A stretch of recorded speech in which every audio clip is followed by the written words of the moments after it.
Hello बच्चों, नमस्कार। मैं अमृता गुप्ता आपके अपने चैनल अमृता मैम क्लासेज पर आपका स्वागत करती हूँ। बच्चों, आज का जो हमारा टॉपिक है रोटेशनल मोल्डिंग, तो उसमें आपको ये सामने आपके फिगर दिख रहा है रोटेशनल मोल्डिंग प्रोसेस का। इसमें 3 आर्म लगा हुआ है, 3 आर्म में 3 प्रोडक्ट बन रहे हैं। ठीक, तो हम क्या करते हैं, वाटर स्प्रे के द्वारा कूलिंग करते हैं, हीटिंग में हम ओवन में हीटिंग करते, फिर हम मटेरियल को रिमूव कर लेते हैं मोल्ड से अलग करके। तो रोटेशनल मोल्डिंग प्रोसेस में कौन कौन से फेजेस होते हैं। पहला होता है loading the quantity of polymer in the powder form in the mould. सबसे पहले हम किसी भी मोल्ड में पाउडर फॉर्म में हम जो भी हमारी क्वांटिटी होती है उसको हम क्या करते हैं, लोड करते हैं। उसके बाद हम हीटिंग द मोल्ड, मोल्ड को हीट करते ओवन में और रोटेट भी करते हैं until all the polymer are melted, जब तक सारा पॉलीमर क्या हो जाए, मेल्ट ना हो जाए, and adhere to mould wall, और वो मोल्ड की वॉल से चिपक ना जाए। The hollow part should be rotated through the 2 or 3। Okay, ठीक है। रोटेटिंग डिफरेंट स्पीड में होता है। एकुमुलेशन, जो भी पाउडर होता है उसके एकुमुलेशन को अवॉइड करने के लिए हम मोल्ड जो भी एवन में होता है वो क्या होता है, अच्छे से हीटअप होना चाहिए, और पॉलीमर डिग्रेडेट भी नहीं होना चाहिए क्योंकि उसकी इम्पैक्ट स्ट्रेंथ खराब हो जाएगी। पॉलीमर क्या होता है, इनकम्प्लीट अगर मेल्ट हुआ है तो पॉलीमर के जो ग्रेन है वो क्या होते हैं, अच्छे से चिपकते नहीं है पॉलीमर की वॉल से। ठीक, तो उसमें क्या होता है, बड़े बड़े बबल्स आ जाते हैं। तो ये सारी हमें प्रॉपर्टीज़ को अवॉइड करने के लिए उसकी प्रॉपर हीटिंग बहुत ज़्यादा ज़रूरी है।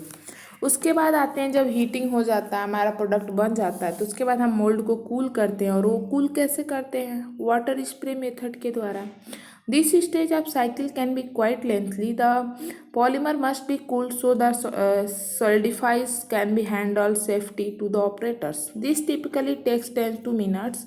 The part will shrink on the cooling coming away from the molds. Okay, facilitating easy removal of the parts, the cooling rate must kept within the certain range. Very rapid cooling. Okay, water spray would result in the cooling shrink at the uncontrolled rate, producing the warped parts, removal of the parts. उसके बाद हम part को क्या करते हैं, remove कर लेते हैं। उसके बाद हमारा उसमें कुछ इम्प्रूवमेंट की ज़रूरत होती है। Until recently the error or improvement are required.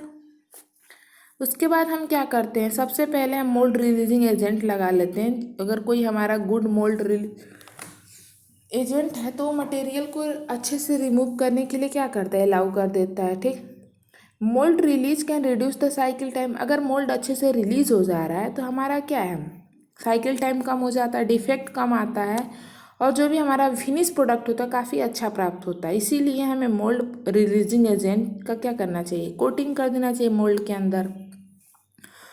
तो मोल्ड रिलीजिंग एजेंट में जैसे सिलिकॉन वगैरह कुछ इस टाइप का क्या किया जाता है, प्रयोग किया जाता है। सेमी परमिएबल कोटिंग पूरा कर दिया जाता है। ठीक, now the rotational moulding industry में आजकल तो मोल्ड रिलीजिंग एजेंट का प्रयोग बहुत ज़्यादा करते हैं। उसके बाद आता है permanent coating. Some often from the PTFE, Teflon है, उसकी कोटिंग अगर आप कर दे रहे हो तो ये क्या है, परमानेंट कोटिंग है।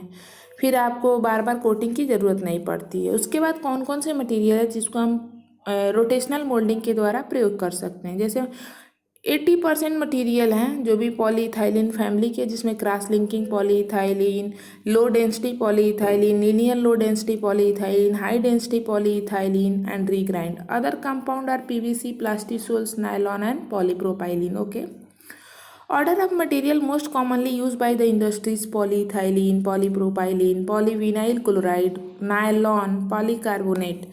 Or these material are occasionally used, not order to most use, aluminium etc. इसके आगे का हम अगली क्लास में कंटिन्यू करेंगे। तब तक के लिए थैंक यू बच्चों।